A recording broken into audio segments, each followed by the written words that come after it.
6:04. Balitang makatotohanan. Balitang maaasahan. ACS Balita. Walang makakaligtas. Walang makakalampas. Saan magsulok ng kapuluan? Luzon, Visayas hanggang Kamindalawan. Basta't may balita. Ipagwagwagan ng sikat na tagapagbalita. ACS Balita. Kasama ang 2x2 tandem Anthony Taberna at Jerry Baha. ACS Balita. Ang programang ito ay hatid sa inyo ng ACS Manufacturing Corporation, ISO Certified, maker of world-class quality Pride detergent. Araw ngayon ng Thursday, December 11, Bispiras. Bispiras ng kasal ni Jerry Baha. Yun. May tututol. May tututol ba? Si Francis. Pambira naman. Huwag niyong papupuntahin si Francis dun, ha? May Strawberry Lopez yan. Baka nga tumutol yan, ha? Nagpahayag na eh. Nagpahayag na dito? Oo. Ngayon ko lang nalaman, matindi po nanasa niya kay Jerry. Ay, grabe naman. Oh. Sa ulo ng ating ACS Balita, libreng sakay ikinakasa ng DOTR sa MRT3, LRT1 at 2 sa 12 days of Christmas. Pilipinas nakasungkit na ng 2 ginto sa 2025 Southeast Asian Games sa Thailand. Bilang ng walang trabaho sa Pilipinas sumipa noong Oktubre.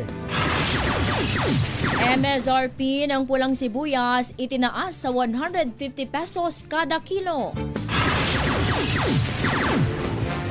7 pulis Caloocan sinibak sa nasawing sakristan. 7 anyos o 7 years old, 4 na buntis nagpositibo sa HIV sa South Cotabato. Magandang umaga Luzon, Visayas at Mindanao. Good morning Philippines. Hello world! Kami po ang inyong mga tagapagbalita. Sa ngalan ni Jerry Baha, ako po, Tina Nolasco. Ito po naman si Anthony Taberna at ito ang... Kasama ang ACS Balita. Kasama ang 2x2 tandem Anthony Taberna at Jerry Baha. ACS Balita. ACS Good News. Alas 6:16 ng umaga, may alok na libreng sakay ang Department of Transportation para sa lahat ng pasahero ng LRT Lines 1 at 2 at MRT 3 mula December 14 hanggang December 25. Ito po ay bahagi ng programang 12 Days of Christmas. Uy, Engineer Tony Nanggel, 12 Days of Christmas ng DOTR na ibibigay sa iba't ibang sektor mula weekend hanggang sa araw mismo ng Pasko. Ang good news ay inanunsyo ni DOTR Secretary Giovanni Lopez. Nang pangunahan ito ang paglulunsad ng exterior lighting ng mga istasyon ng MRT3 sa GMA Kamuning. Narito po yung mga sumusunod na grupo na magkakaroon ng libreng sakay bawat araw mula December 14 hanggang December 25. Sa December 14, senior citizen. Yan. December 15, estudyante.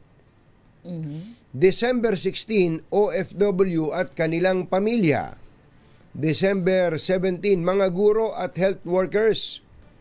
December 18, mga PWD at mga lalaking pasahero. Aba, tinan mo nga naman ano. December 19, mga empleyado ng gobyerno. December 20, buong December 20, lahat ng mga babaeng pasahero. December 21, pamilya, kahit na ilang miyembro ng pamilya. Wow. Ba, galante. December 22, solo parents at mga miyembro ng LGBT. Baka may mag-claim na LGBT to. Paano kaya malalaman, no? Paano kung kloseta? Hindi. Paano yun? Bakit naman? December 23, private sector employees at mga kasambahay. December 24, mga uniform personnel, mga veterano at ang kanilang pamilya. At December 25, lahat ng commuters libre. Yun. Ang tanong, Mother, buong araw ba to? Oo, walang specific na Walang oras na binanggit no? Oo. Buong araw to. Thank you, Secretary Banay Lopez ng DOTR. Samantala, ito isa pang good news. Maganda ang naging simula ng Pilipinas sa 2025 Southeast Asian Games sa Thailand. Ito'y makaraang masungkit ng bansa ang una nitong 2 gintong medalya sa pagsisimula ng kompetisyon. Si Justin Kobe Macario ng Philippine Taekwondo Team ang nakakuha ng unang gold ng Pilipinas sa 2025 SEA Games. Makaraan itong makamit ang top spot sa men's freestyle Pumse event. Naselyuhan naman ni na Kayla Sanchez, Chloe Isleta, Shandy Chua at Heather White ng Philippine Swimming Team ang ikalawang gold ng bansa matapos magwagi sa 4x100 meter freestyle relay.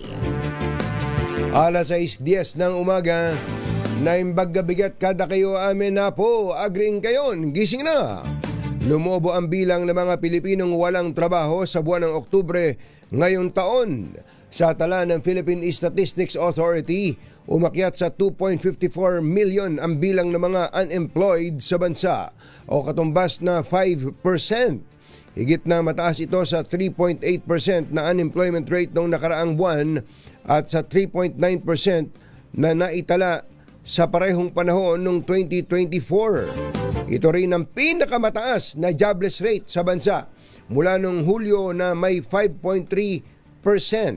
Paliwanag ni PSA Chief Claire Dennis Mapa, ang pagsipa ng bilang ng mga unemployed noong Oktubre ay bunsod ng pagdami ng mga naghahanap ng trabaho bago ang Christmas season, ngunit bigong matanggap. Teka muna, ganun ba yun? Kung hindi ba sila naghahanap ng trabaho dahil Christmas season, hindi sila ituturing na unemployed? Unemployed? Oo nga. Di ba? Ulitin ko lang sabi daw po ni PSA Chief Claire Dennis Mapa, ang pagsipa ng unemployment rate noong October ay bunsod ng pagdami ng naghahanap ng trabaho bago ang Christmas season, ngunit hindi natanggap. Kung ang isang tao walang trabaho, tapos ayaw niya namang maghanap ng trabaho, ang turing ba sa kanya hindi jobless? Bakit ganun ng pamantayan? Di ba? Nalito lang ako ng konti dito sa binasa natin na to. Pero sa totoo lang, talaga namang hindi katakataka kung bakit dumami ang bilang ng walang trabaho. Katakot-takot ng mga construction companies ang nagsitigil. Oo, yan nga. Libo-libo. Meron nga akong alam na construction company, ang empleyado ay nasa 5 to 10,000 construction workers nung kasagsagan. Ngayon daw po, pailan-ilan na lang yung pumapasok dahil tumigil nga sila sa kanilang mga construction. Hindi naman sila nababayaran. Ayun, yun po siguro ang isa. Kaugnay nga ng balitang yan. Sige nga. Oo, nagbabala ang labor group na sentro ng mga nagkakaisa at progresibong manggagawa. Naramdam na ng mga manggagawa ang epekto ng kontrobersya sa flood control projects. Ito'y kasunod ng tumaas na bilang ng mga walang trabaho at underemployed noong Oktubre. Ayon kay Central Secretary General Joshua Mata, nakapagtala ang bansa ng 5% pagtaas sa unemployment rate sa panahong dapat sana'y lumalakas ang ekonomiya bago magpasko. Git ni Mata, malinaw na indikasyon ng distress ang pagtaas ng joblessness, lalo't karamihan ng mga trabahong available ay mababang kalidad at kontraktual. Parang kabaligtaran nga. Dapat maraming may trabaho ngayon. Oo, dahil di ba may mga kumpanya na naghahanap ng seasonal workers, lalo na pag magpapasko. Mga on-call kung tawagin. Kami lang sa Katunyings lang kapag ganitong panahon last year ay ang dami naming on-call. Sa bagay, meron pa rin naman ngayon. Marami pa rin kami on-call. Yung mga gumagawa ba, yung mga tumutulong sa pag-empake ng mga tinapay, ng mga pastries. Kasi maraming orders Dumadaan yan sa mga proseso, quality assurance. At saka hindi lang yun kantina, pati sa catering. Sa inyo, nag-hire sa catering. Ang dami nating mga nakukuhang mga on-call dahil sa hindi naman sa demand. Sa dami ng mga catering requirements ngayon. kailangan mo ng dagdag na tao. O kaya talagang katakataka, bakit ngayon pa... Kailang Christmas sa bagay, October naman yan ang datos. October Ngayon naman lamang yan naulat. Baka naman na ngayong December, iba na ang kwentuhan. Kasi ang dami ngayon nagtatrabaho. Meron yung iba akong kilala kantina na dahil sa kasagsagan nitong flood control investigation, ang dami nagpupunta sa mga construction companies, tapos sasabihin sila taga CIDG, taga NBI, at nanghihingi, kinukutongan sila. Para daw hindi sila maimbestigahan. Ganon. Ay sila, nagpapakilala mga kwento. At para daw hindi sila makasama sa investigasyon. Yun ang mga trabahong bugok. Mga trabahong ungas. Ayun, huwag niyong gagayahin yun. 6:14 na ng umaga. Diyos maray na aga sa Induga Boss, mga Bicolano, mata na kamo, gising na. Itinaas na sa 150 pesos per kilo ang maximum suggested retail price ng pulangang sibuyas simula ngayong Huwebes, December 11. Ayon kay Agriculture Secretary Francisco Tiu Laurel Jr., ang pagtaas ng MSRP ng pulang sibuyas ay dahil sa bahagyang pagtaas sa imported prices at pagtaas din ng landed cost mula 60 hanggang 80 pesos per kilo. Bunsod dito, hindi na anya uubra ang 120 pesos per kilo na MSRP sa sibuyas. Sinabi ni Laurel na nakitaan din ang pagtaas ang presyo ng pulang sibuyas mula China, Poland at maging sa India. Sinibak na sa serbisyo ang 7 pulis Caloocan na sangkot sa iligal na pag-aresto sa ama ng binatilyong nasawi sa sakit na leptospirosis noong Hulyo. Ayon kay Napolcom Vice Chairperson at Executive Officer Ralph Kalinisan, unanimous ang kanilang naging boto na i-dismiss na sa serbisyo ang naturang mga pulis, kabilang ang isang police captain at isang police lieutenant. Nag-ugat ang kasong administratibo laban sa 7 pulis Caloocan sa iligal nilang pag-aresto kay Jason De La Rosa na napaulat na nawawala noong Hulyo 22. Sa pag-aalala sa ama, 3 araw na lumusong sa baha ang binatilyong anak ni De La Rosa para siya hanapin. Lumapit pa umano sa Caloocan City Police ang binatilyo para tanungin kung naroroon ang kanyang ama, ngunit itinanggi ng pulisya kahit ilang araw pa lang nakakulong si De La Rosa matapos arestuhin dahil umano sa iligal na pagsusugal. Kasunod ito ay tinamaan ng leptospirosis ang anak ni De La Rosa at kalaunay binawian ng buhay dahil sa komplikasyon, bagay na isinisisi ng naulilang pamilya sa pagkisinungaling ng pulisya. Yun mo nga yung bata na yun, talagang mapagmahal sa magulang. Talagang hinanap niya ng hinanap. Hinanap niya, kaya lang sa paghahanap niya sa kanyang ama, siya ang nadisgrasya ng leptospirosis. Mainam naman at may ganyan din. Saka, alam nyo, yung ginawa ng pulis na yon, ang unang-una, na hindi lang yung paghuli yung iba-iba yung kwento nila. Halatang gumawa ng kwento. Nagsisinungaling lang yung mga pulis Kaya dapat may matutunan yung mga pulis dito. Huwag kayong gumagawa ng kwento. Buhay ang nakasalalay dyan. Binabati natin si PNP Chief General Nartates, Melencio Nartates Jr. sa mga aksyon na to, at siyempre sa Napolcom si Mr. Clean. Kalinisan. Si Kalinisan. Ayan. Magsisenador ba yan? Mukhang gustong magsenador nito, nabalitaan ko Oo, nagpaparamdam. Kaya ultimo daw yung uniforme ng pulis pinapatos Naalala mo yung yung costume? Costume nung Halloween party. Pinapatos nitong si Boy Bibo Batang Bibo no?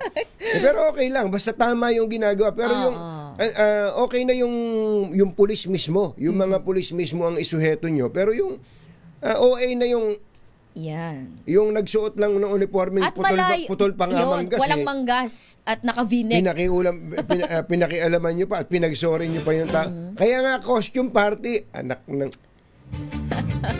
Kayo talaga. Okay na yun, pinalampas na natin yan. Ang asikasuhin nyo, yung pagsuheto sa mga pulis na bugok. Yun ang dapat. Tama yun. Kaya yung ginawa nyo rito, congratulations. Mabilis ang aksyon. 6:18 na ng umaga. Maupay nga aga mga kasangkayan, mga kabugtuan, mata na kamo, gising na. Isang 7 taong gulang na batang lalaki ang naitala bilang pinakabatang nagpositibo sa HIV sa South Cotabato ngayong taon. Grabe to, no? 7 years old. Kaya nga. Ayon po sa Disease Prevention and Control Unit ng South Cotabato Integrated Provincial Health Office, isa ang bata sa 142 na bagong kaso ng HIV sa kanilang lalawigan. Hindi po inaalis ni Health Office Head John Arlo Codilla ang posibilidad na biktima ang bata ng pang-aabuso Nako. mula sa isang infected individual tulad ng bading. Uy. Yung bang bata, mother ay na-check up, baka naman Haka-haka lang ito. dapat chinek up, di ba? Na kung o kaya na-imbestiga yung bata, di ba? Kasi para sabihin itong si Mr. Doktor siguro to, no? Dr. John Arlo Codilla, meron naman siguro siyang batayan dito. Ano? Wala daw po nakitang anumang senyales ng transmission ng HIV mula sa ina sa kanyang anak. Oo. Samantala, kasama rin sa nagpositibo sa HIV ang 4 na buntis na mga pasyenteng babae. Yun. So, ang sinasabi ni Mr. John Arlo Codilla, baka yung 7 years old ay inabuso ng isang infected na LGBTQ. Ganon.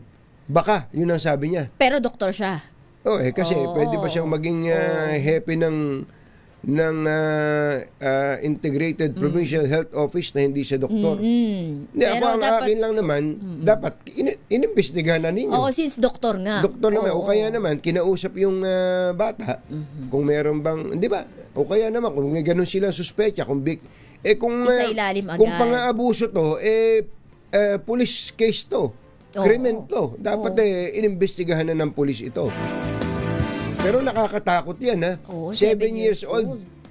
Kung talagang biktima to ng pang-aabuso, pambihira naman, pambihira, anak ng bakang dalaga, Eto nga, kaugnay ng balitang yan, pinaigting pa ng gobyerno ang mga hakbang para labanan ng pagtaas ng bilang ng mga Pilipino na may Human Immunodeficiency Virus o HIV.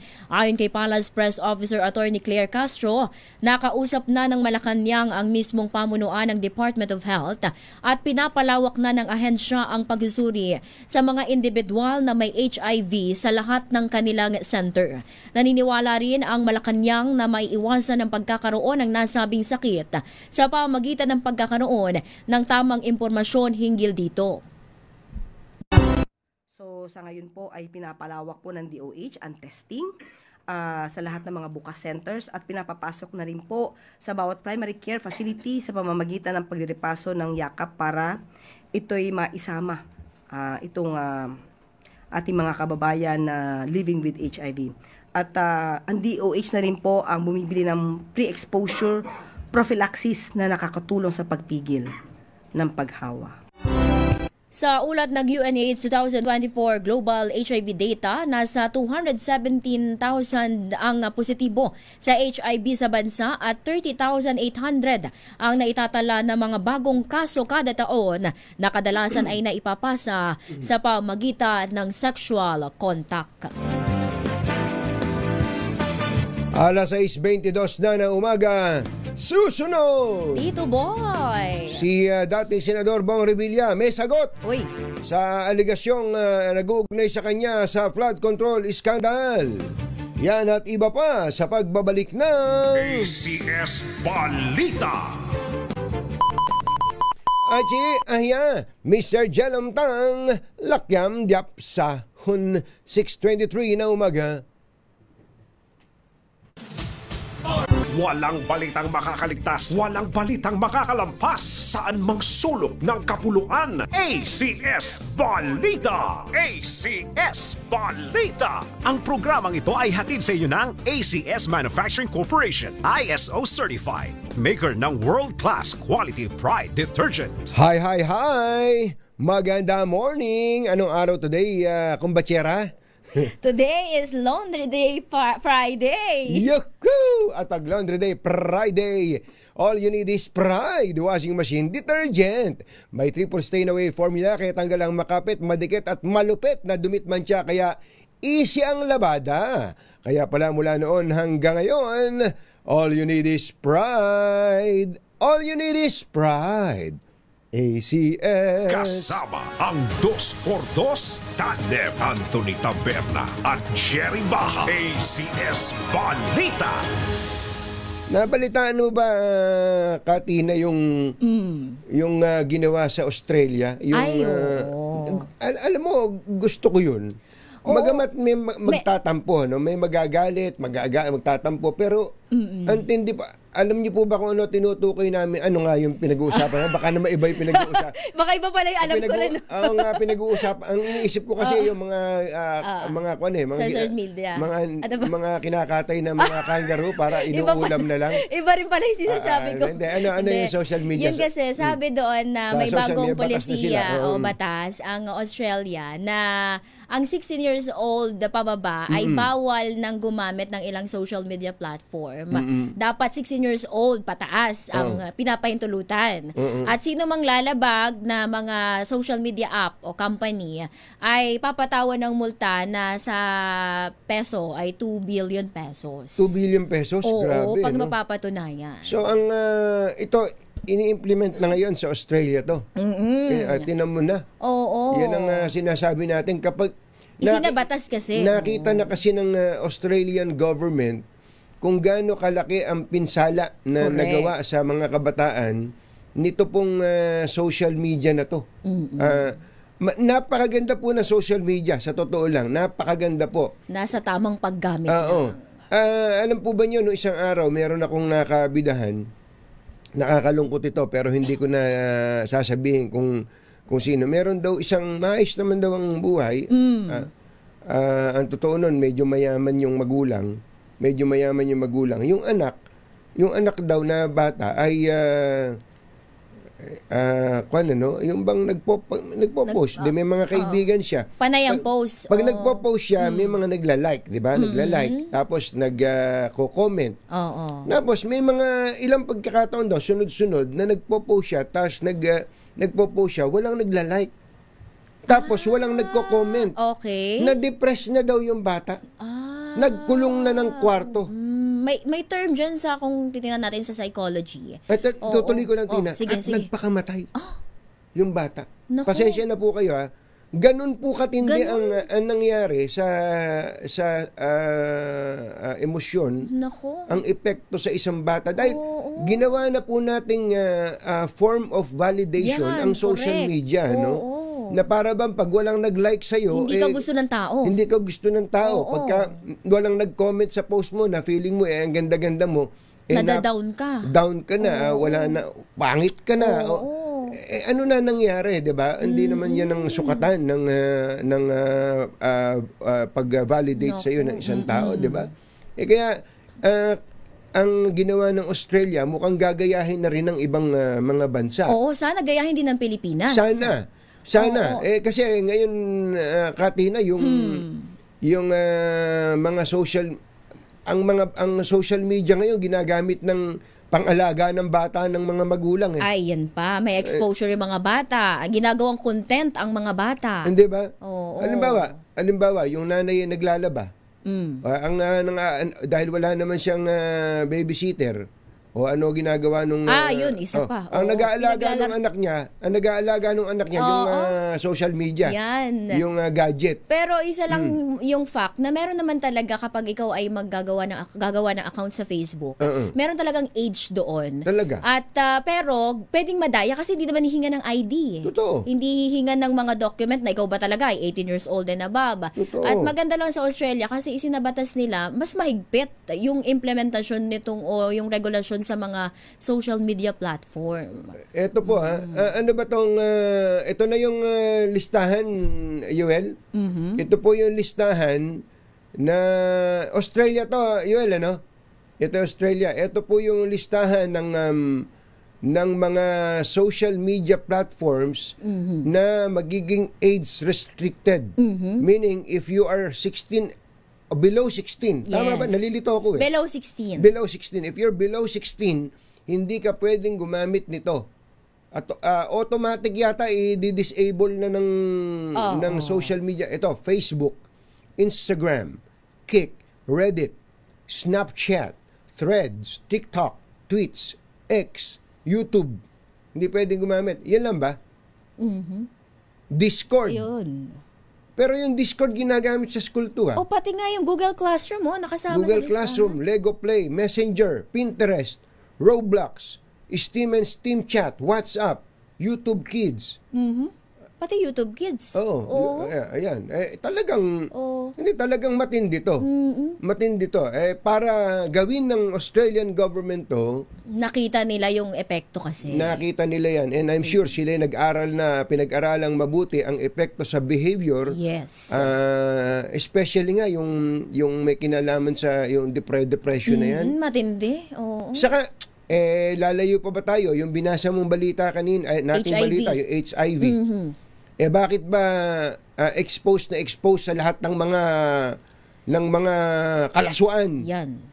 'Di ba ang mga kabataan natin? Kahit sino magbukas lang ng porn site Oo. Tatanungin, tinatanong Yuel, are you old enough to ano ba tanong Yuel? Are you 18? Alam ni Yuel. Hindi ko alam. Alam Hindi na ko alam ni masagot Yuel. Are you 18 years old? Alam nga namang research. ang gagawin mo lang dyan, sabi mo, yes. O, di ba? Mabilis lang, di ba? O, papayagan ka na. Kaya, dati-rati, mag-e-effort ka pa para makakita ka ng dyaryo na tik-tik, mother. Di ba? At ng DVD player na may mga ganyan. Aalamin mo pa kung saan tinago ng tatay mo yung magazine na Playboy. Yan. Anong araw? Kaya tinago yung... Kaya alam ko dito mahuhulog ka, makita ka nanay mo, may tama ka dito. Hinahanap mo pala yung... Ilagay sa ilalim ng kama. Hindi ba? Noon. Pero ngayon, grabe. At the tip of your finger. Pwede. Kaya yung mismo mga bata na wala namang kamalay-malay dapat sa kalaswaan. Bigla nila nababrowse kahit unintentional. Di ba? Grabe. Nako. Grabe po talaga. Yun po yun ang mas inaalala natin yan. Yung depression. Tapos grabe ang mga bashing. Hindi naman kayang tanggapin ng mga bata yan. At syempre, ito pong mga binabanggit ko sa inyong mga kalaswaan. 'Di ba? Kaya ba nating gawin sa Pilipinas yan? Sana may nakikinig na mambabatas ngayon at magpanukala ng parehas na batas. May exempted naman pala. Sino? Yun na nga. Yun na exempted. Kaya pala nagtataka ako, YouTube Kids kasi, sabi ko pang bata na nga yun limited. Hindi, klaruhin natin Yuel, baka naman nalilito yung ating mga So ang puro age restricted to. Yung mga services that eSafety considers will not be age-restricted social media platform. So, ito yon. Ito yung mga kahit sino pwedeng gumamit. Ayan, okay. Klaruhin natin, mga kababayan. Okay, will not be. Will not be. So, ito, kahit sino pwedeng gumamit. Discord, GitHub, Google Classroom, Lego Play, Messenger, Pinterest, Roblox, Steam and Steam Chat, WhatsApp, YouTube Kids, pwedeng gamitin na kahit malinaw. Na kalalabas pa lang sa sinapupunan ng nanay niya, pwede nang gamitin ito. Pero yung mga matatanda, dapat daw may Facebook yung matatanda Hiwalay daw dapat Facebook na matatanda. Hiwalay daw. Eto naman, yung age restricted, meaning if you're below 16, you cannot access this. Automatic disabled to, no? I-disable ng... Ito, ikaw na magbasa, Tina, itong mga bawal. Ito ang Facebook, ang Instagram, Kick, Reddit, Snapchat, Threads, TikTok, Twitch, ang X o dating Twitter at ang YouTube. Ayan. Klaro yan klaro. Iba talaga tong Down Under, ano? You're amazing, Down Under. Yeah. Kasama ang 2x2 Tandem Anthony Taberna at Jerry Baja. ACS Balita. Alas 6:35 na umaga, nagain ang counter affidavit si dating Senador Bong Revilla sa DOJ sa kinakaharap nitong graft case kaugnay ng maanumalyang flood control project sa Bulacan. Personal na isinumite ng dating senador ang kanyang counter affidavit para pasinungalingan ang mga alegasyon laban sa kanya. Sinabi ni Attorney Francesco Senya, abogado ni Revilla, maliban sa counter affidavit ay nagsumite rin ng kanyang kliyente ng mga ebidensya na magpapatunay na lahat ng alegasyon laban sa kanya ay pawang kasinungalingan lamang. Umaasa naman si Revilla na magiging patas ang DOJ, susuriin ang mga ebidensya at hindi na paaabutin ng reklamo sa hukuman. Gigisahin ngayong araw ng Senate Blue Ribbon Committee ang mga opisyal ng Bureau of Internal Revenue o BIR kaugnay ng mga reklamong may kinalaman sa pag-abuso at pangingikil gamit ang Letter of Authority at Ghost Receipt Collection. Kasunod ito ng inihaing Senate Resolution No. 1018 ni Senador Erwin Tulfo para imbestigahan ng komite ang mga natanggap na reklamo mula sa maliliit at malalaking negosyo na apektado ng modus ng LOA. Kabilang sa mga inimbitahang umarap sa pagdinig ang mga opisyal at empleyado ng BIR ay sina Attorney Rufino Cantaros Jr., Luis Sixtus S. Cuevas at Renato Molina. Matatanda ang sinibak ng Malacanang si dating BIR Commissioner Romeo Lumagi Jr. bilang pinuno ng BIR at ipinalit sa kanya bilang bagong BIR Commissioner si DOF Undersecretary Charlito Mendoza. Sabi nito si Kuya Julius Imperio, dapat po katunying ibalik ang tagu-ampong at patintero. Grabe ng epekto ng social media. Tama ka. Nasubukan mo ba yan? Patintero. Yung isa, yung ano Yung sinabi tagu-ampong. Ano yun? Tagu-taguan? Talaga namang para namang batang-bata. Oh. Tagu-taguan? Ano yung tagu-ampong? Tagu-ampong. Kapag ka tagu-ampong, malawak yan. Malawak yung laruan. Basta may taya. Tagu-taguan. May taya. Basta may taya. Alam ko tagu-taguan. Hide and seek. Hide and seek. Parang ganun din. Na-contempt ng Senado ang isang Chinese national na itinuturong smuggler ng agri-products dahil sa pagsisinungaling. Naniniwala ang mga senador na nagsisinungaling si Chow Kun-shi. Chow Kun-shi nang sabihin niyang wala siyang kontak sa gobyerno na tumulong sa kanya sa illegal na pagpapasok sa bansa ng kanyang mga produkto. Ayon kay Senate Committee on Agriculture Chairman Kiko Pangilinan, ang warehouse na inuupahan ni Xi sa Kawit, Cavite ay ginawang cold storage facility para itago ang 100 milyong pisong halaga ng frozen meat products na kulang sa dokumento. Pero giniit ni Chow Kun-shi na hindi niya alam kung saan galing ang mga produktong nasabat sa kanyang warehouse. Sino ka? At tatlong buwan pa lang umano siya nagsisimula sa ganitong negosyo. Sinabi ni Pangilinan na hindi pa dapat i-deport ang Chinese national hanggat hindi nito ibinibigay ang impormasyon na hinihingi sa kanya. Kumbaga, pinasok lang pala doon. Hindi niya alam kung ano yung laman. Yun ang sabi niya. Asan ako? Akin ba ito warehouse? Samantala, idineklara ng African Swine Fever o ASF-free ang probinsya ng Quezon matapos makapagtala ang lahat ng lungsod at munisipalidad sa probinsya ng kaso ng ASF. Ayon sa pamahalang panlalawigan, ang tagumpay na ito ay bunga ng tuloy-tuloy at pagtutulungan sa pagitan ng provincial veterinarian at ng mga local government units. Kabilang narito ang maigting na surveillance, mahigpit na pagpapatupad ng biosecurity at mga disease control measures sa mga dating hotspot areas ng ASF. Nagatid sa kabuuan ng ating ACS Balita, ito po si Anthony Taberna. At ito naman po si Tina Nolasco. Kasama ang 2x2 tandem Anthony Taberna at Jerry Baha. ACS Balita. Oras po natin, Achi, Mr. Jelom Tang, Lakyam Sam Kauhun, 6:39 na umaga. Doon po sa mga nagtatanong kung nasaan ang ating Pasko Panalo team, asan ba? Natuloy ba? Natuloy ba sila? Ayan, nandyan sila sa barangay, nasa barangay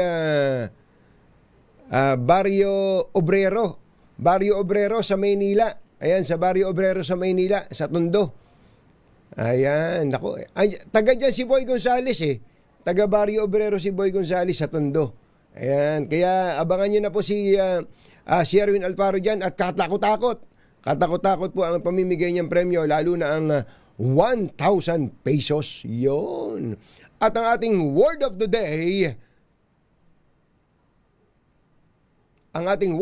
sandali, pipindutin ko lang yung word of the day ni...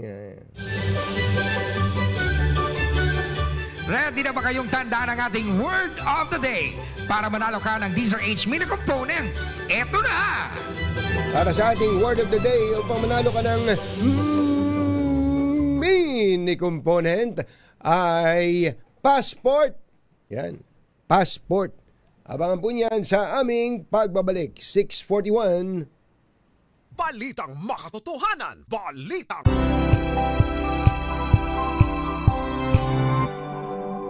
umahagupit.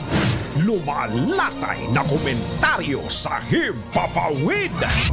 2x2. Walang takot sa paghimay sa masalimuot na isyu ng bayan. 2x2. Humahataw na mga balita at impormasyon. 2x2.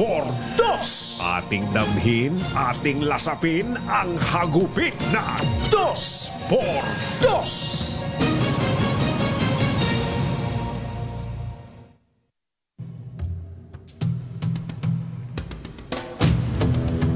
Kinansila na rin, finally, ng pamahalaan ang pasaporte ni dating ako Bicol Party List Representative Zaldico. Ito po ang inanunsyo ng Pangulong Bongbong Marcos. Kasabay ang pag-alerto sa mga police attaché sa iba't ibang bansa na i-report sa mga embahada ng Pilipinas kung makita si Ko na mapipilitang bumalik o i-deport pabalik ng bansa.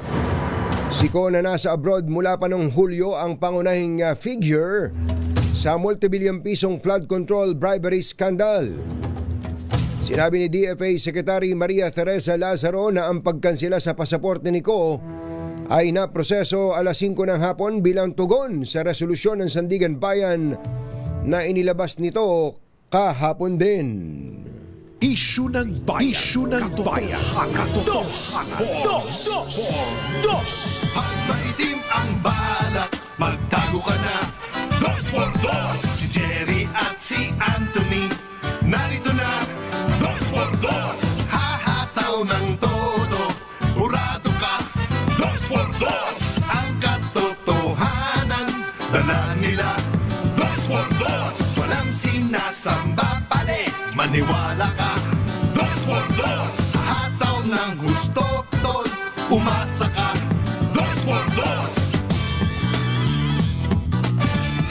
2x2. Hi. Magandang morning. Magandang umaga, bayan! Ito po si Anthony Taberna. May hinahabol si Jerry Baha.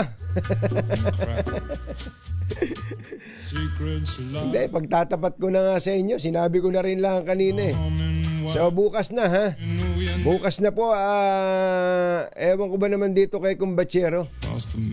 Umabot sa edad na 56. Na ikinasal na nga minsan, magpapakasal na naman. Walang kadala-dala. Biro lang, Kumbachero, at alam mo naman natin na sabi nga, pag-ibig, pag-ibig, pag nasok sa puso ninuman, hahamakin ng lahat, masunod ka lamang. Hindi ba nila alam na 56 na si Kumbachero? Sorry. Pambihirang patis naman. Ito mo naman si Kumbachero, hindi naman halata na 56 na. Hindi ba? Pag nakita mo, groovy, batang-bata, mukhang 55 pa lang. Kumusta po kayo, Kumbachero? Good luck and congratulations in advance. Doon po sa mga wala naman lakad bukas ay inaanyayahan po kayo ni Kumbachero na dumalo sa isang piging, bukas, para po kayong lahat ay makapiling sa isang napaka-importanting okasyon sa kanyang buhay. At hindi muna namin sasabihin kung sino yung napakaswerte. Ayan, napakaswerteng nilalang na nabighani sa kakisigan ng aking kumbatsero dito. Nagbi-beauty rest daw, sabi ni Cantina, nagbi-beauty rest daw si kumbatsero, kaya wag natin siyang abalahin. In the meantime, ang top story po ng mga dyaryo ngayon, no, tanyo, Zaldico, ayan, ang nag-anunsyo pa niyan, si Pangulong Bongbong Marcos. Ayan, Zaldico, lahat ng dyaryo, puro Zaldico. Oh, Zaldico. Ano pa? Ito pa, Zaldico. Lahat ng dyaryo. Yung dyaryo lang na binabasa ni Don Carlos ang hindi, ang binabasa mo kasi tik-tik. Oo, hindi yun ang title. So, lahat ng pahayagan ngayon, lahat ng balitaan, ang pangunahing laman ay ang pagkansila sa passport ni Zaldico. At ang may panawagan po ang pamahalaan sa lahat ng mga Pilipino sa buong mundo. Pag nakita daw po si Zaldico ay isuplong sa mga otoridad. Madali pong sabihin yun, pero alam naman po natin na ang isang taong ayaw magpakita o ayaw siyang matagpuan, hindi talaga madaling matagpuan. Nasa sa galing din naman nung naghahanap. At kung talagang siya'y hahanapin. Marami pa raw pong mga mangyayari this coming days and weeks hanggang sa matapos po ang taong ito. Sino kaya ang magpapasko sa kulungan? Jerry Baha at Anthony Taberna sa 2x2 sa DZRH. Meron po tayong bisita dito sa studio, papasukin na natin. Doon po sa mga kababayan natin na matagal nang naghahangad na magkaroon ng sariling bahay, ay alam nyo, ang gobyerno natin may mga pagsisikap na ginagawa, kaya lang sapat ba? At baka hindi kayo updated sa mga ginagawa ng pamahalaan, baka nandyan lang sa isang hakbang na lang sa inyo, andyan na po yung oportunidad para magkaroon, especially yung matagal nang nangungupahan o kaya matagal nang nag-i-squatter. Alam nyo, ako kaya po ako inabot ng edad na 33 bago ikasal. Totoo. Kaya po inabot ako ng edad na 33 bago ako nag-asawa, sapagkat isinumpa ko sa sarili ko na hindi ako mag-aasawa hanggat wala ako sariling bahay. Sapagkat nung ako inaluwas dito sa Manila noong 1991, ako po ay nakikitira sa kamag-anak. Tapos po kung di ako nakikitira sa kamag-anak, nangungupahan ako kung saan-saan na kakapirasong bahay. Mas malaking lihamak sa studio na to. Ilang kaming magkakapatid. Kasama ko 3 kapatid kong babae na nagtatrabaho din dito sa Manila. Tapos, nag-squatter ako. Naalala niyo, kung nakikita niyo, mga taga-Commonwealth, alam niyo to. Alam niyo yung bagong palengke ng Commonwealth na yan. Dati po ay wala naman palengke dyan. Diyan po ako nakatira. Nakikisquat po ako dyan. Pero sinisingil naman ako nung may-ari, yung siya yung talagang squatter. Tapos sa kanya ako nangungupahan. Napakahirap po. Kaya sabi ko, hindi ako mag-aasawa hanggat wala akong sariling bahay. Kaya inabot po ako ng edad na 33 bago po ako nag-asawa. Kaya pangarap natin magkaroon ng sarili nating bahay. No? Kasi pagka may sarili kang bahay, panatag ang isip mo, tapos hindi ka nag-aalala na buwan-buwan baka pwede kang sipain o palayasin nung kasera mo. Mamaya po, may makakausap tayo dito. Sila po ang pangunahing in charge sa pabahay ng pamahalaan at makikibalita tayo ano na po ang latest sa housing program ng pamahalaan. Ang tinutukoy ko po ang ating pong kalihim ng Department of Human Settlements and Urban Development, tinatawag nating DSUD, si Secretary Ping Aliling, mamaya po pagkatapos lang ng maikling commercial, mga 5 oras na commercial lang, magbabalik po kami.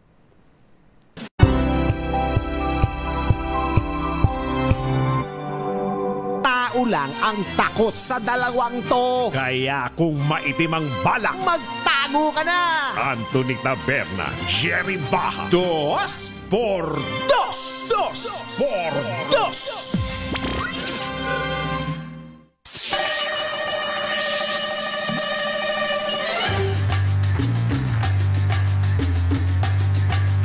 Mission impossible ba na magkaroon ka ng bahay? Ay, hindi mission impossible yan, basta gusto mo. Tama-tama, meron pong ayuda o tulong na at programa ang gobyerno sa pabahay. Nandito po sa studio ang kalihim ng DSUD, Department of Human Settlements and Urban Development, si Secretary Jose Ramon Aliling. Secretary Ping, magandang umaga po sa inyo. Magandang umaga, Katunying. Magandang umaga sa inyong mga tagapakinig at sa lahat po ng nanonood. Hindi nyo naabutan si Jerry. Dapat tatlo tayo dito. Nakikipag-dos for dos kayo sa amin eh. Oo, I was looking forward sana. Tatlo tayo eh. Tayong dalawa na lang. At may ibabahay po kasi siya eh.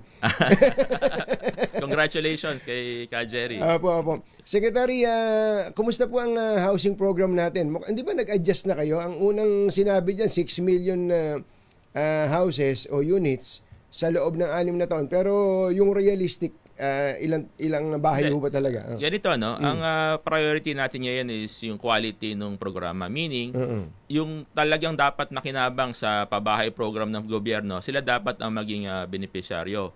Ang bilin kasi sa akin ng ating mahal na Pangulong Ferdinand Marcos Jr. ay ilagay sa sentro ang ating mga pinakamahihirap na kababayan sa programa ng pabahay.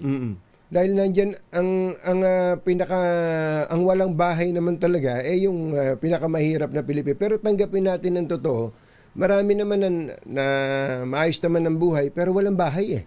Nangungupa, gaya ng binanggit ko kanina. Umuupa, parang pag inupa mo, tapo na yun eh. Hindi magiging sa'yo yun eh. Pero anong status ngayon? Anong programa? Ganito, no? In-enhance natin yung pambansang pabahay para sa Filipino program or yung 4PH. Tulad yan na nasabi ninyo, yung range nung walang bahay malawak eh. Yung pinakamahirap at yung mga nasa tinatawag nating working class. So nung in-expand natin yung 4PH, ibig sabihin, dinagdagan natin ang mga modalities para lumawak, magkaroon ng available na housing program sa bawat income segment. So, dinagdag natin dito. Dati kasi vertical construction o condominium type lamang ang kasama. So, dinagdag natin dito yung horizontal housing, yung mga row houses. Okay? Dinagdag natin dito yung community mortgage program ng pinamumunuan ng ating attached agency na SHFC. Then, binuhay din natin yung presidential proclamation. Dahil ano po yung Presidential Proclamation? Presidential Proclamation, ito yung mga supposedly binigay na ng gobyerno sa mga nakatira dun sa mga lupain ng gobyerno na hindi naman na-implement due to documentation and multiple reasons. Pero nakatira na yung mga kababayan natin pero walang papel. Walang papel. Hindi kanila yung tinitirikan ng kanilang mga bahay. Yung iba dito, Katunying, actually nag-award na tayo starting October si Presidente mismo ng Housing Expo. Yung iba dito more than 2 decades nang pinoproseso.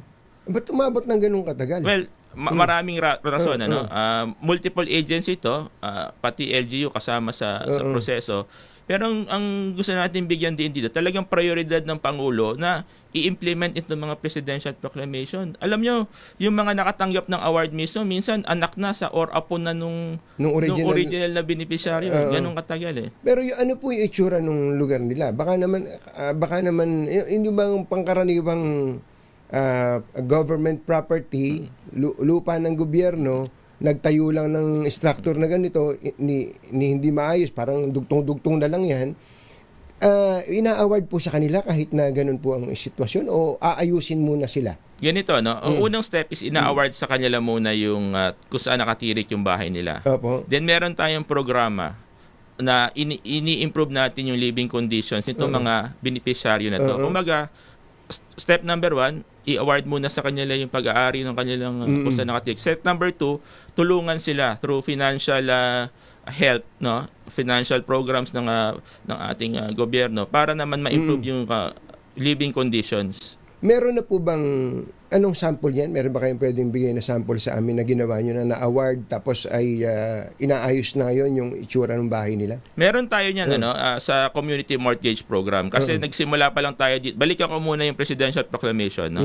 Ang Presidential Proclamation sa CMP naman halos pareho yan eh. Ina-award ko sa nakatirik yung mga bahay nila. Ang diferensya lang, ang CMP privately owned yung lupa. ang presidential proclamation pag-aari ng gobyerno. So yung programa natin diyan halos pareho. So once ma-award yung lupa nila kung saan nakatirik bahay nila, ang second phase natin is improving yung living condition. Kasama na rin dyan yung structural retrofitting kasi alam natin baka pag lumindol, diba?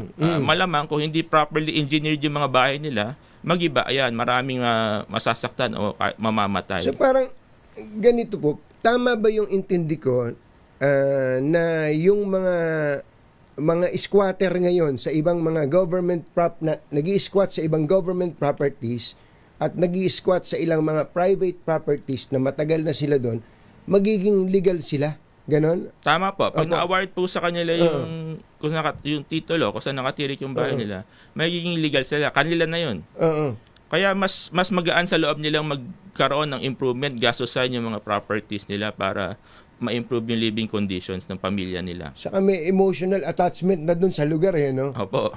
Kaya nga ang hirap magpalipat ng mga tao. Yung naalala ko tuloy bigla itong mga kababayan natin sa tapat ng ombudsman.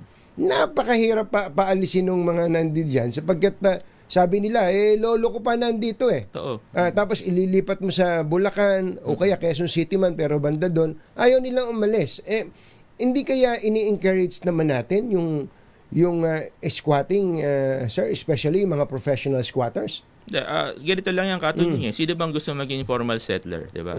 Kung may pagkakataon naman to mga kababayan natin na magkaroon ng sarili nila outside those areas, kunin nila Unfortunately, talaga hindi nila kaya So itong programa na to, hindi sa ini-encourage sila. Gusto natin bigyan ng dignidad yung buhay nila. In fact, si Presidente mismo, pag ina-award niya yung mga titulo, nakikita niya yung naluluha sa tuwa talaga yung mga beneficiary nito mga programa. Mga gaano karami na yung nai-award ninyo ni Presidente? Yung CMP natin, ang naka-line up ngayon, 3,000. Yung first batch natin, 3,000 pamilya. So kung 5 tao bawat pamilya, 15,000, 15,000 yan. Sinimulan na po yung award yan, October. Matatapos po yung first batch mga March 2026. Then sa CMP po, Community Mortgage Program, ang naka-line up po natin dito 34 sites. Nasa 6,000 pamilya po ang makikinabang. So kung 5,000 po bawat pamilya, 30,000 na tao po Saan mga lugar po ito, Sec? All over the country po itong 34 na CMP sites natin. Pero hindi ba may mga lugar na talaga namang magandang pwesto for development? Halimbawa, pwedeng gawing parte ng isang central business district na naging eyesore na yung isa. Pasensya na kayo, kailangan ko maging realistic. Eyesore na yung isang grupo ng mga kabahayan doon, kahit nga ba ilang taon na silang nakatira doon.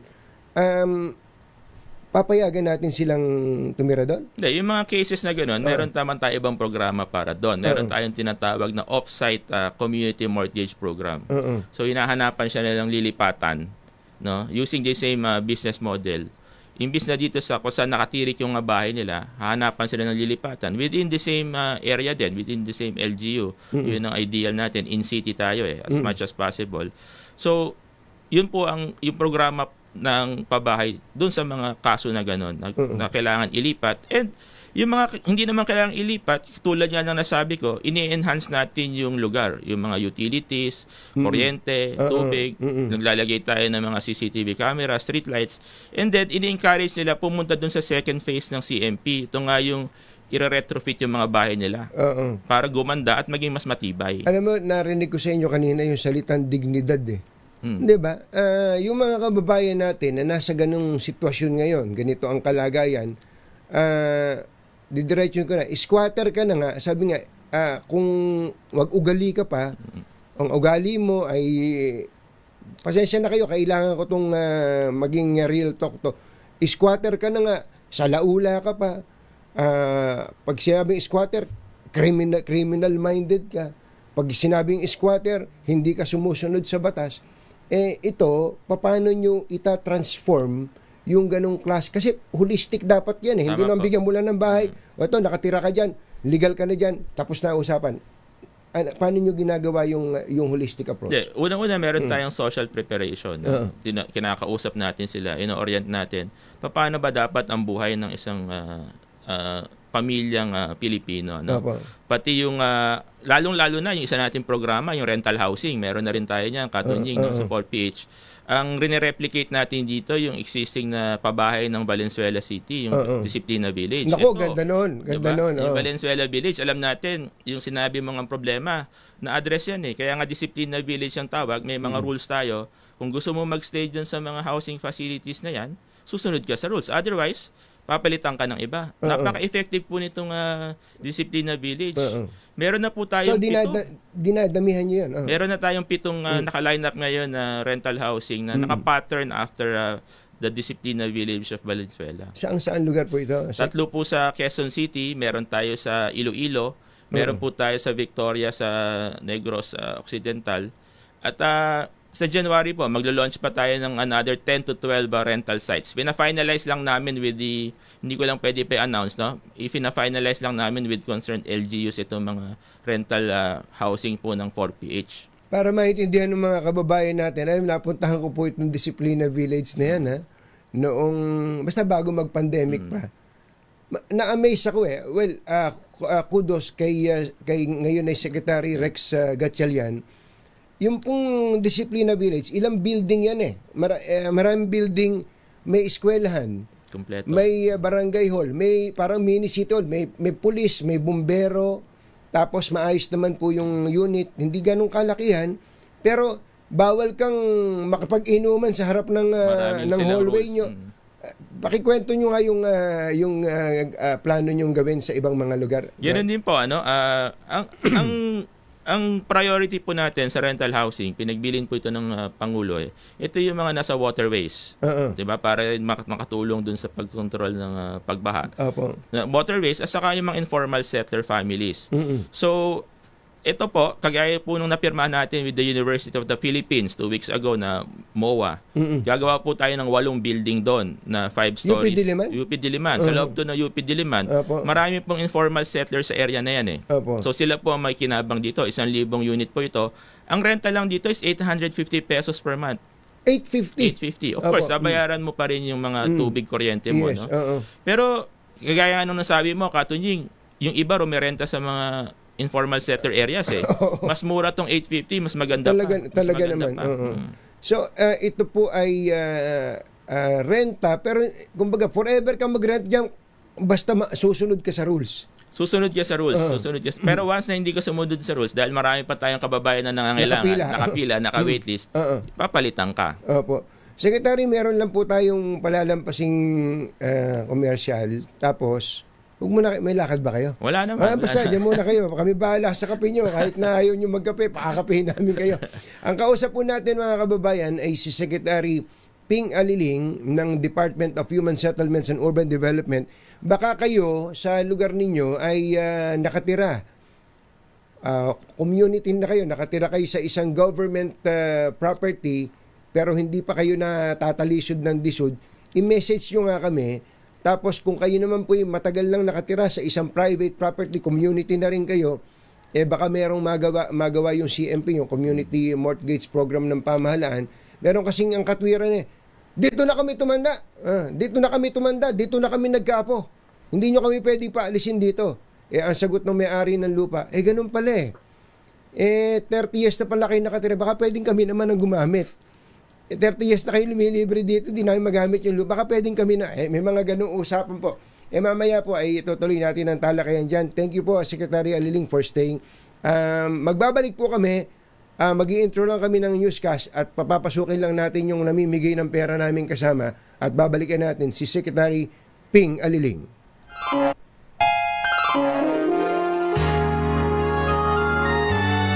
Kauna-unahan sa Pilipinas.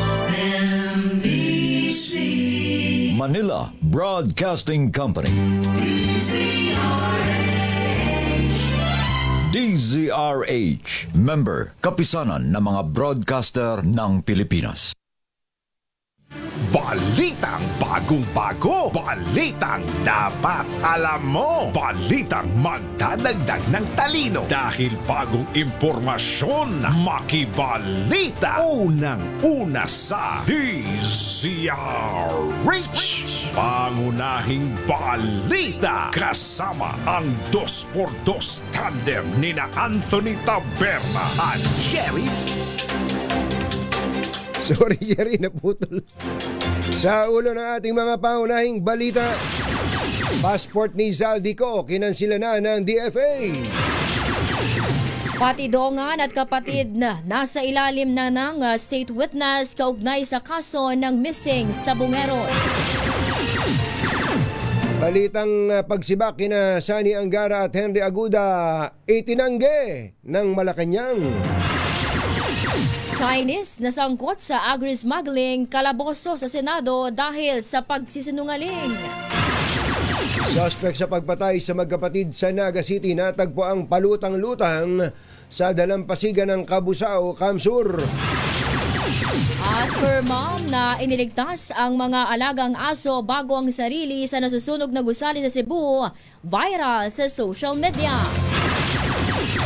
Magandang umaga, Luzon, Visayas at Mindanao. Good morning, Philippines. Hello, world. Kami po ang inyong mga tagapagbalita. Sa ngalan ni Jerry Baha, ako po, Tina Nolasco. Ito po naman si Anthony Taberna. At ito ang... Pangunahing balita. Mamigay muna tayo ng... wala na. Ayaw na niyang mamigay ng pera. Pupuntahan natin kaagad itong si Sherwin Alfaro. Kinansila na po ang pasaporte ni dating Ako Bicol Party List Representative Zaldico sa harap ng kontrobersya sa flood control mess. Ayon kay Pangulong Bongbong Marcos, inatasan niya ang DFA at PNP na makipag-ugnayan sa mga embahada upang tiyakin na hindi makapagtatago si Ko sa ibang bansa. Si Ko ay kasalukuyang may arrest warrant dahil sa kinakaharap na kasong graft, malversation of public funds at falsification kaugnay na umanay anomalya sa flood control project at ethics complaint sa Kamara dahil naman sa issue ng budget insertions at conflict of interest. Kaugnay naman kay Sara Diskaya, sumuko naman siya kahapon sa NBI at nasa kustodyo na siya ng NBI. Inaantay ang formal ng paglabas ng kanyang warrant of arrest. Asahan po ninyo na patuloy pa rin ang ating investigasyon, patuloy pa rin ang ating pagpila ng mga kaso upang tiyakin na ang mga guilty dito sa ganitong klaseng iskandalo ay haharap sa batas at bukod dyan ay maibalik ang ninakaw na pera sa taong bayan. Ang tinig ng Pangulong Bongbong Marcos. Tinanggap na ng Department of Justice bilang state witness sa ilalim ng Witness Protection Program ang magkapatid na sina Julie Dondon Patidongan at Ella Kim. Kaugnay ito ng kaso ng mga nawawalang sabongero mula 2021 hanggang 2022. Sa 120 pahinang resolusyon, ibinasura ng mga piskal ang lahat ng kasong isinampa laban sa magkapatid matapos silang mapasailalim sa Witness Protection Program. Pinahalagaan ng DOJ ang mga salaysay ng magkapatid na Patidongan na nagsabing nakita at nasaksiyan nila ang pagdukot at pagpatay sa mga sabongero. Kwento ni Dondon Patidongan, may cash reward mula 50,000 hanggang 2 million pesos para sa bawat pagpatay sa mga sabongerong pinaghihinalaang nandaraya sa online sabong. Viral ngayon sa social media ang isang babae na iniligtas at hindi iniwan ang dalawa niyang alagang aso mula sa nasusunog na gusali sa Santo Niño, Barangay Gizo, Mandaue City. Sa video makikita po ang babae na magkasunod na inihulog ang kanyang aso habang nakaabang ang mga kalalakihang volunteer na isa-isang sinalo ang kanyang alagang aso. Ayun, nakikita nyo, ayun o. Matapos masagip ang kanyang mga aso, inihulog din ng babae ang kanyang cellphone na sinalo ng mga tao sa baba at saka ipinuwesto ang hagdan para masagip siya. Naging makapigil hininga ang mga sumunod na eksena dahil muntik pang mahulog ang babae dahil kapos ang haba ng hagdan kaya kinailangan niyang lumambitin muna. Matagumpay namang nakababa at nasagip ang babae sa tulong ng mga volunteers at ng bumbero. Bukas pa rin umano ang mag-asawang Sara at Curly Discaya na maging state witness sa ginagawang investigasyon sa flood control mess. Ito ang inihayag ng kanilang legal counsel na si Attorney Cornelio Samaniego III kasunod ng voluntaryong pagsuko ni Sara sa mga otoridad bago pa man silbihan ng arrest warrant. Ayon kay Samaniego, hawak na ng gobyerno ang desisyon kung gagawin nilang state witness ang mga Discaya, lalo na kung makatutulong ang kanilang mga testimonya para panagutin ang iba pang sangkot sa anomalya. Git ng abogado, tanging ang korte lamang ang magdedesisyon kung hihiling ito ng restitution sa mag-asawang kontratista. Susunod! Tito Boy! Sino itong aktres? Hulaan mo to, Secretary Aliling, baka mahulaan mo to. Sino itong aktres na hindi pa rin tanggap ng pamilya ng bilyonaryong boyfriend? Ay, grabe naman. Kahit nagpaplano na silang magpakasal? Uy! Baka si Ka Jerry yan, ha? Bilyonaryo. Bilyonaryo. Si Jerry. Actress ba to si Miss Mabel? Yes. Ulitin natin, Secretary, hulaan mo to. Sino tong actress na hindi pa rin daw tanggap ng pamilya nung bilyonaryong boyfriend kahit na nagpaplano na silang magpakasal? Yan at iba pa sa pagbabalik ng Pangunahing Balita.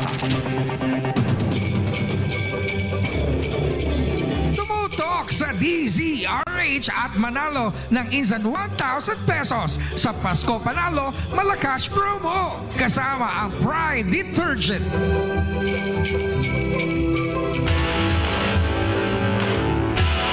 ...7:21 na umaga sa Barrio Obrero, Tondo, may nanalo na!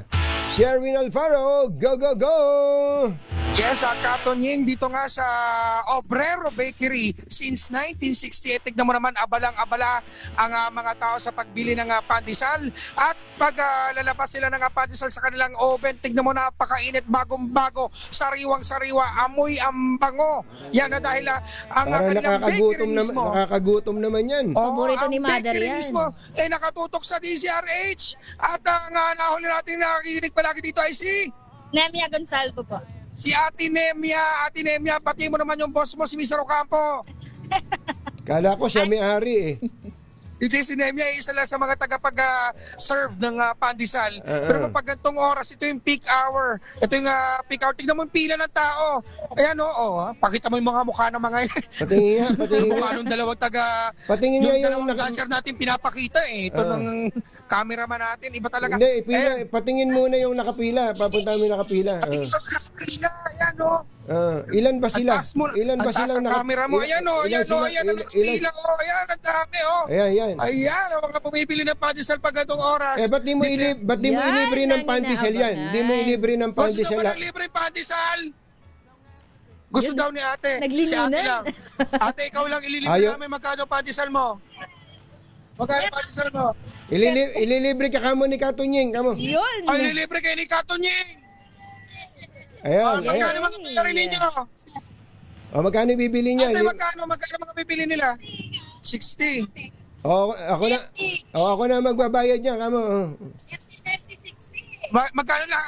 120. Wow. Sige, sagutan namin, balik niyo yung bayad nila. Kami na magbabayad, kamo. Lahat ng nakapilang mga... At yung mga pumipili doon. Wag na yon. Wag na yan? Namili. Sa kabilang tindahan. Dito lang sa pandesal. Dito rin. Dito rin, marami din dito. Ayan, lahat ng namibili ng pandesal niya. Pakain ng pandesal na magka-diabetes din. Magkano pandesal yung mami? Nabili mo ako 45. 45. Ayan, sagot niya. 18. Ayan, 30 po. 30. Ilista mo 45. 30. 30, okay. Magkano lahat yon? Tignan nyo, ako papagaan nyo. Kala nyo, si Secretary Aliling pagbayarin natin. Kami na lang. Pag nyo siningin yung mga yan, balik mo yung bayad nila. Balik mo yung bayad. Tayo na magbabayad. Tapos ilista nyo ako magkano lahat. Tapos bigyan nyo ako ng total bill. Bill out na po ako. Bill out. Bill out na. Ayos. Bill out yung mahaba. Ayos. Thank you po. Si Ate Nemia, ilang taon na si Nemia? 30 po. 30 ka na nagtatrabaho dyan? Hindi halata. Hindi pa. 30 years old. 30 years. 12 years. 12 years. 12 years. Kasi 60 years atong panideryahan. 12 years nandito ka na. Ilang taong ka nun? 14 lang. Ang galing! Ang galing na sagot niya. Mali. Mali. Dahil nahuli ka namin nakikinig sa DZRH. Eto, meron ka 1,000 pesos. Thank you po. At para makuha mo yung ating mini component, kailangan masagot mo ang ating word of the day. Ano yung ating word of the day? Passport po. Passport. Wow. Passport! Dahil nakuha mo yung ating word of the day, meron kang DZRH mini component. Kasama pa ang DZRH t-shirt at ang siksik-liklik umaapaw na pang Noche Buena at pang Medyo Noche basket. Sa'yo rin yan, galing yan sa DZRH at sa ACS. At ang pinakamalaki, pulang-pula, ang Pride with Proper Conditioner, Korean Strawberry Bloom Detergent Powder with Stain Away Formula. 2 kilo yan. Marami kang pandesal na magagawa dyan. Thank you. Maraming salamat po sa DZRH. Thank you, Ate Nemia. Thank you. Kinakabahan si Nemia. Kinakabahan, Ayan, parang artista. So yung bill namin magkano po? Walang sumasagot. Wala sumasagot. Okay. Takbuhan mo na yan. Libre na nga. Sagot natin yan para na makapanlibre ka dyan paminsan-minsan sa pandisalan. Sa mga tao rito. Sige, papatotal ko na. Kaya naman sa mga nais mula na ng 1,000 pesos, lagi dumutok sa DZRH. Baka kayo na susunod nating winner sa DZRH Pasko Panalo Promo with Pride Detergent. Ours number 6, Sherwin Batal Faro DZRH. Una sa Pilipinas. Una sa Pilipino. Yan yung masarap na pandesal yung simple lang. Parang asin lang yan Kaya pandesalt yan yan talaga ang ibig sabihin ng pandesal. Pandesalt, ayun. Thank you, Sherwin, at sa lahat po ng mga nakikinig sa amin. Nagpapasalamat po kami sa inyo sapagkat ginawa nyong number 1 ang 2x2 at number 1 ang DZRH sa pinakahuling survey ng Kantar Media nitong third quarter ng taon. Thank you! Mga nangunguna at mga bagong balita sa DZRH. Pangunahing balita.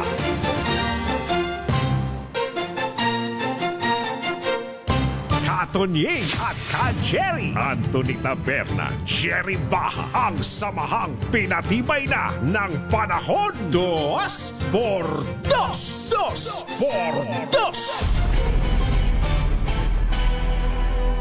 Tuloy na natin yung ating pakikipaguntahan. Ay, pasensya na kayo, Secretary, at medyo ginanahan kami. Okay pa ba kayo dyan? Maayos tayo. Tuloy tayo. Okay po. Napansin ko, kahit nandito kayo, naka-ID kayo ng DSUD, ano ba, ganyan ba ang policy nyo ngayon sa Department of Human Settlement? Lahat ng opisina ng DSUD ay ini-implement talaga natin yung office rules. No? Isa rito yung pagsuot ng ID. Binabalik natin yung disiplina sa government office natin. Oo. Tama din naman yun. Dapat ang unang disiplinado bago ang tao o ordinaryong tao ay ang mga taga-gobyerno, no? At bago po yung tao ng gobyerno, yung mga sekretary dapat ang disiplinado. Tama. Hindi kayo po maaga kayong dumarating sa opisina. Dapat kayo role model, no? Pag wala akong meeting sa labas, kasi usually may meeting akong maaga sa labas Opo. Basta ang diretso ko lagi sa opisina. Ang Department of Human Settlements, yan yung mother agency, no? Pero may mga anak kayo, di ba? Ano po yan? Ang attached agencies po natin ay NHA, SHFC, Pag-ibig Fund, NHMFC. Yung SH, yung social housing. Social housing, ito yung may hawak ng CMP program. Ito yung nag-implement CMP. Then meron tayong National Home Mortgage. Then meron tayo yung Adjudication Commission, yung HSAC. Under din po sa DHSUD yun. Saka yung, alin ba yung mga homeowners? Yung, sa DSUD po yun, bureau po natin. Meron po tayong bureau na humahawak sa mga homeowners association. Alam nyo, yan ang isa sa pinakamasakit sigurong problema ninyo. Sakit sa ulo ang problema. Totoo po yun. Tuloy-tuloy po ang reklamo, tuloy-tuloy ang mediate natin sa mga HOA sa mga miyembro nito, sa developer. Na-imagine ko yung mga HOA, may HOA ng mga subdivision. Ngayon, HOA ng mga yung mga kondo. Totoo. Naku, hani pala ang away dyan. Mayaman, mahirap. May away. kayo matagal na kayo sa industriya na to. Bakit ba ganun ng mga tao? Ano bang napansin nyo? Bakit ang behavior ng tao pagka nagkaroon ng kapangyarihan kung mag-away talaga parang gusto nang itumba yung kapwa niya. Alam mo, Katunying, pagka tinignan mo yung problema ng HOA, maliit papunta sa malaki. Minsan ang reklamo lang, nagsasampa yung kapitbahay, nakikita niya. Tapos hanggang sa procurement, hanggang sa pag-procure ng mga services. So, ang laki ng range ng pinag-awayan. Minsan, maingay lang yung aso eh. Yun ang reklamo. Grabe, no? Tapos po, pag tinignan yung problema sa homeowners, na-imagine nyo tuloy, parang ganito yung problema ng barangay, tapos ito rin yung problema ng syudad, ito rin yung problema ng Pilipinas, ng bansa, no? So, kung paanong ang dami-dami nating sinasabing hindi maganda laban sa Pangulo, pag tinignan pala natin mga sarili natin, kung saan tayo miyembro na community, ang gulo-gulo din natin. Ano? Minsan sa tahanan mismo, nagsisimula ang gulo. Tama po kayo, sa tahanan. Nirereklamo po yung sarili niyang kapamilya. No? Grabe. So, ang dami palang mga attached agencies. Nabanggit nyo, Pag-ibig. Pag-ibig Fund. Pag-ibig Fund. Kumpleto na ba tayo sa mga nabanggit niyong? Kumpleto na, Katunying. Kumpleto na. Ganun pala kalaki ang saklaw po ng Department of Human Settlements.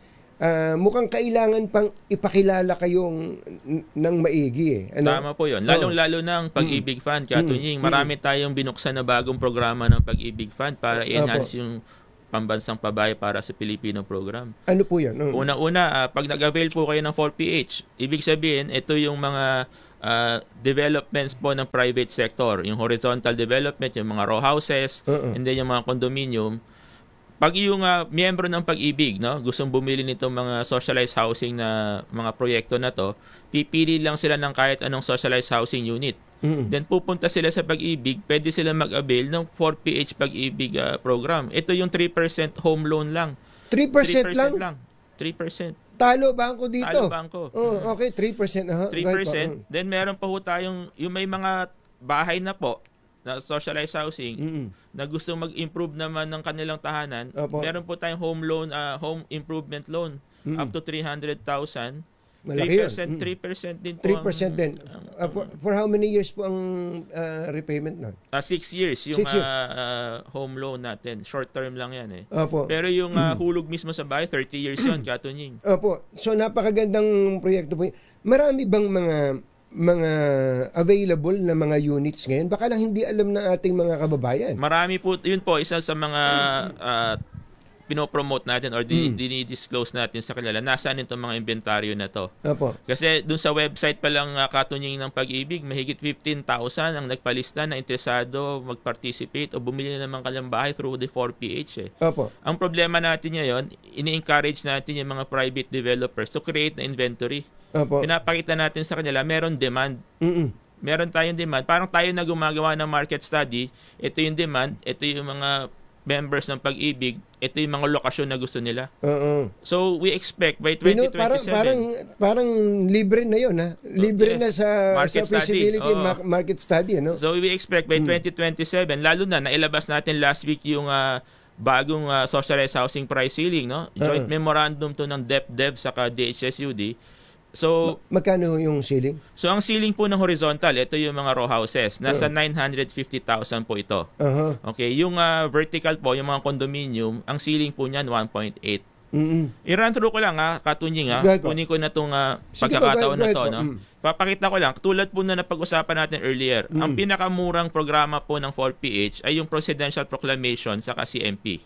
Nagre-range lang to ng around 600 to 800 pesos a month yung gastos, no, monthly ng mag-a-avail nito. Then ang susunod dito yung rental housing. Ito yung sinasabi kong replicate natin yung Disciplina Village. Yes. Now, ito 850 pesos a month. Okay? Then papasok na po dito yung mga kaya pong bumili. Tulad niya nung sinabi nyo, pati yung may pambili, walang mabili. Diba? So, ito naman, nagkikater to dun sa mga may pambili ng 850,000 na row houses or 1.8 million na medyo level up na condo type. Unahin ko yung horizontal, no? Nag-range ang hulog nito sa 2,700 hanggang 4,000 pesos. Kayang-kaya. Yung inuupahan na ngayon na halos na nagkakabungguan kayong magkapamilya, mga 5,000 yun. Tama. Mas mura pa to, no? So, ang kailangan lang natin dito, dagdagan yung inventaryo para makapag-avail yung mga kababayan natin interesado. Ngayon, pagdating naman po sa condominium, nag-range po ito ng 1.28. Ito yung mga 5-story na mga walk-up, yung mga walang elevator, hanggang 1.8, yung mas matataas po na building. Nag-range po ang hulog nito ng 4,800 to 7,500. So ito po yung pinakamahal na programa ng 4PH, no? Under 4PH. Makita nyo, yung 4PH ngayon, nasakop na yung malawak na range. Naging expanded siya. So tulad po na nasabi ko, bawat income segment, meron ng available na housing program ngayon under the 4PH. Kasi pinagbilin po ni Presidente BBM na dapat lahat itong mga stakeholders na to, meron silang programa. Pero yung iba kasi for future construction pa. Pero ngayon, yung available units, meron ba? Meron po tayong around 100,000 inventory. Ngayon, kahapon, nag-meeting kami ng taga-Pag-ibig Fund. No? Pinapa-update ko yung website nila para pagpunta nyo dun sa website, makita nyo saan yung mga lokasyon nito mga socialized housing na pwede po ninyong mabili. At saka siguro mas maigi kung mas mabilis na ang proseso eh. Halimbawa, may nanonood sa atin, nakikinig sa atin yung Secretary. Uy, meron palang ganun. Saan ba yan? Paano ba ako makaka-avail niyan? Kaya ko naman yan. Kaya ng pamilya ko yan. Paano ang gagawin niya? Doon po, pupunta po kayo dito. By Thursday next week po, naka-upload na po ito sa Pag-ibig website. No? Pupunta kayo dun sa Pag-ibig website. I-search nyo lang po sa Google, 4PH Pag-ibig. Makikita nyo. Meron dun na site na pipili kayo. Nandun yung inventaryo. And at the same time, pwede na po kayo magpalista. Then, pwede po kayong pumunta or tumawag sa kahit anong Pag-ibig branch. Tatanungin nyo ano ba yung requirements ng 4PH para masabit nyo po yung mga dokumento. At once ma-aprobahan po kayo, mabilis po yung take-out na tinatawag natin. Kailangan po ay Pag-ibig member, no? Kailangan po Pag-ibig member. Pero pag hindi po kayo Pag-ibig member, meron po tayo one-time fee na lump sum fee na around 2,400. Pag binayaran nyo po yun, pwede na po kayo maging mag-avail nito mga 4PH na programa. Tingnan mo na. Alam nyo, kailangan lang yata ng aggressive public information dito. Kasi maniniwala ba kayo na ako meron kaming 200 empleyado sa Katunying, ano? Maayos naman sweldo ng mga yon. Tatanong mo, saan nakatira? Pasensya na, squatter. Sabi ko, ba't ka nakatira? Wala ho kasing mas maayos. Yung kinukwento nyo ngayon, kung in-city pa yan, bakit naman hindi avail ng mga tao namin yan? Opo. Malawak na ho. Actually, lahat na ng housing modalities, pinasok na natin under 4PH Katunying. So, kung ganyan po ka-expanded, by end of the President's term ng 2028, mga gaano karaming units po yung hindi lang yung napagawa, kundi yung available para po sa ating mga kababayan. Ang nakikita nating realistic dito, no? Yung direct production and indirect. Ito yung mga natulungan natin magkabahay, no? Pwede silang bumili sa open market, sa mga private developers. Nakikita natin around 1.1 million ang madideliver pa rin natin hanggang 2028 na units ng mga bahay. Pero marami, sa totoo lang, kasi ambitious yung 6 million, tapatin natin ng totoo. Nung narinig ko ngayon, drawing mo lang yung bahay. Alam mo naman nating hindi siya realistic Pero yung 1.1 million sa inyong palagay ay kung ba yun? Marami na ba yun? Well, kung ikukumpara natin to sa dalawang previous administrations, mas marami to. 700 and 800,000 yung previous two administrations. So itong 1.1 total yun sa 6 years, no. So ito yung realistic. We have to be realistic about yung mga resources, yung capability ng tao, yung mga developer, di ba? Kasi katulong natin dito hindi lang gobyerno, Katunying. Pinapapasok natin dito yung private sector, kaya tinapataas natin yung kredibilidad ng departamento para pagtiwalaan tayo nito mga private sector developers na gumawa ng socialized housing. Sayang lang at siguro sa ibang pagkakataon gusto kong i-discuss yung nabanggit na nag-ausap po kasi kami sa telepono ni Secretary kahapon. May pinag-uusapan kami dun sa nag-research tuloy ako yung RA 7279 yung balance housing yung balance sa ibang pagkakataon talakayin natin yun. Pero yung pala ang mga developers ay nire-require ninyo na maggawa ng social housing. Socialized housing. Next time, Secretary, bigyan niyo ako ng... Pero maiksi lang po. Ako po nakikiusap sa ating mga kapartner na developer na i-provide natin itong mga obligasyon natin na magtayo tayo ng socialized housing. Dahil kailangan po natin pataasan ng inventaryo. Marami po talagang kababayan na nag-aantay na magkaroon ng mga tahanan. Ang kaya lang po nilang bilhin talaga itong mga socialized housing na unit. Opo. But of course, mas madali siguro kung ang property ng gobyerno. Di ba nag-inventaryo na kayo ng mga government properties, mga lupa ng gobyerno na nakatenga lang o kaya iba lang ang nakikinabang? Tama po yung Katunying. Ito po yung tinatayuan natin ng rental housing ngayon. Mga LGU land, and then nakikipag-usap din tayo sa ibang mga ahensya ng gobyerno. Katulad nga ng UP, University of the Philippines, iba? 8 building kaagad doon. So, napagulong na natin. Ika nga, meron na tayong proof of concept eh. Kaya sa 2027, sigurado tayo, dadami na itong mga units na to. Kasi napakita na natin, lahat ng modalities now under 4PH, gumagana na. Kailangan lang pabilisin, bigyan ng mas maraming resources, at sabi mo nga, malaman ng ating mga kababayan na may mga programang ganito. Hindi, kabisado nyo to eh. Gaano kayo katagal sa industriya to, Secretary? Well, ako, nasa private sector ako sa construction management. Then, dito sa gobyerno, naging undersecretary tayo ng 1 taon. And then, ngayon, naging secretary tayo ng DHSUD. Ibig sabihin, kabisado nyo na to at alam nyo sinasabi nyo, Secretary. Hindi, saka, Katunying, ang difference ngayon, tuloy-tuloy ang pag-dialogue natin sa mga developer, sa mga stakeholders. Yan ang diferensya ng ginagawa natin ngayon sa nakaraan. Salamat po ng marami. At pag may mga pagkakataon na kailangan nyo ipaalam sa publiko yung ganitong magaganda ng mga proyekto, libre po ito dito sa DZRH. Wala ho kaming sinisingil dito. Maraming salamat po. Maraming salamat po, Katunying. Thank you so much. Si Secretary Jose Ramon Ping Aliling, ang kalihim po ng Department of Human Settlements and Urban Development. Magbabalik po kami.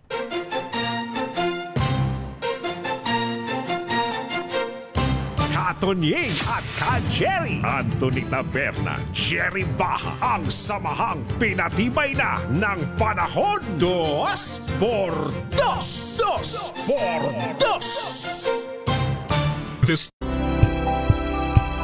Yun. Ay, Ditching Ruby, kumusta ka na? Kumusta ba ang mga taga Washington? Taga Everett, Washington. Kuya Chris, magandang morning. Tito Albert Nagales, at magandang umaga rin kay Tita Helen. Naku, Tita Helen, nag-birthday ka pala, wala ka man lang kakibo-kibo. At binabati nga pala natin ang mga taga Andox. 40 years na pala itong Andox sa Boss Sandy Javier. Magandang morning. Congratulations. At good morning din kay Kuya Obet Imperio. Kuya Obet, kumusta ba kayo dyan? Ayos ba tayo dyan? Magandang umaga rin kay RD Ronald Tan at kay Ninong Dong Tolentino.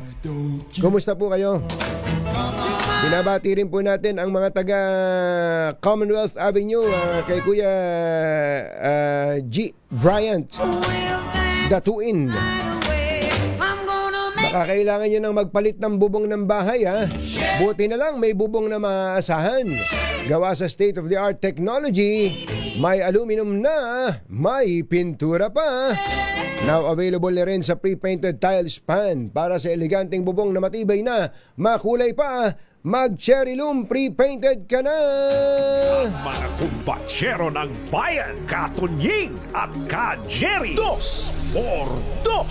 Tita Morley, ikaw na kasunod. This time check is brought to you by... Ay! Magandang morning kay Mami Sel. Thank you nga pala sa lahat ng mga kaibigan natin sa media at mga kapartners na mga clients ng Katunyings ng Taberna Group of Companies. Yun, thank you sa pagpunta po sa maliit na huntahan at piging kahapon. Brother Eric Waterman, maganda morning. Kuya Jem Sinyarosa at Kuya Mark Navarro, maganda morning. Eto na, Kuya Boy Fabian, Kuya Celo Lagmay, Kuya Boy Fabian, Ate Lani Fabian. Sino tong actress na hindi pa rin tanggap ng pamilya ng milyonaryong boyfriend kahit nagpaplano na silang magpakasal? Naku naman, Colonel Miguel Guzman, sino kaya ito? Alamin natin ang latest mula sa showbiz, mula sa ating showbiz legend, Morley Alinio. Magandang morning, Morley! Yes! Magandang morning, Luzon, Visayas at Mindanao. Good morning. Yes, nakakaloka si Super Mega Kabaliw. Kausap ko yung mga chismosa, yung mga tindera dyan sa Divisoria. Nagtataka sila doon sa issue na bakit daw hindi nagugustuhan at minamaliit daw nitong mayamang businesswoman, itong actress na ikakasal sa isang mayamang milyonaryong anak nga nitong si dating tindera dito sa Divisoria. Kwento nila sa akin, ang bait-bait daw ng nanay nitong binata na ito na magpapakasal nga sa actress. Si Ma'am Susan. Ba't inuubo ka? sobrang bait daw nito. Nakakasama daw nila ito. Inuubo ka eh. Nakakasama daw nila ito dito sa Divisoria noon na nagtitinda-tinda pa sila. Actually, itinuro nga ng chismosang nanay na ito, yung kay kakilala ko, kung alin-alin dito sa Divisoria, yung pag-ahari nila, abay, mga 6 o 5 building. Ay, grabe. Yaman. Ang pag-ahari pala nila, sobrang yaman pala nito. Kaya daw, ang swerte nga daw nitong actress na ito kapag napangasawa nito, yung milyonaryong baget. Bilyonaryo, hindi milyonaryo. Oo, bilyonaryo. Bilyonaryo. Oo, itong bilyonaryo na ito. Ang swerte nga ng babae ito. Kaya lang ang problema, hindi nga raw gusto ng pamilya. Totoo ba yan? Yun ang chismis. Totoo ba yan? Ang bait-bait ng tatay niya na. Ang bait-bait ng tatay niya na. Lalo na daw ang nanay. Mabait din yung nanay. Sobra daw ang bait ang nanay nito. Nakakasama raw nila ito sa Divisoria noon. Titinda-tinda sila. Kaya ang nagugulat yung mga chismosa kong kaibigan nyo. Sabi niya, paano nangyari na yun? Ay, ang bait-bait nitong si... Yun na nga, napakabait nga daw. Kaya ayun, siyempre, hanggang ngayon daw, hindi pa rin daw tanggap ng pamilya nitong si bilyonaryo si aktresa. Pero talagang mahal na mahal ni bilyonaryo si aktresa. Kaya pakakasalan niya to. Yan muna ang ating chika ngayon dahil medyo inuubo-ubo. Oo nga eh. Ay, thank you Thank you sa pagpunta kahapon. Ako po yung higit na nagpapasalamat sa inyo. Salamat talaga. At napakaganda po na nangyari sa aking gift giving sa mga bata. Ayan. Sa tulong mo na rin. Congratulations sa iyong mga initiative na yan, Tita Morley. Magandang morning! Magandang morning. Yan ating DCRH Showbiz Hottest News. Ako po ang inyong RH47. Morley Alinio para sa DCRH. Una sa Pilipinas, una sa Pilipino. Maraming salamat, Tita Morley Alinio. At good morning din kay Kuya Dominic Jorge, Ate Donna, Dr. Donna, at saka siyempre kay Kuya Marlon Santos. Oras po natin, 2 minutes bago ang alas 8 na umaga. RH number 1.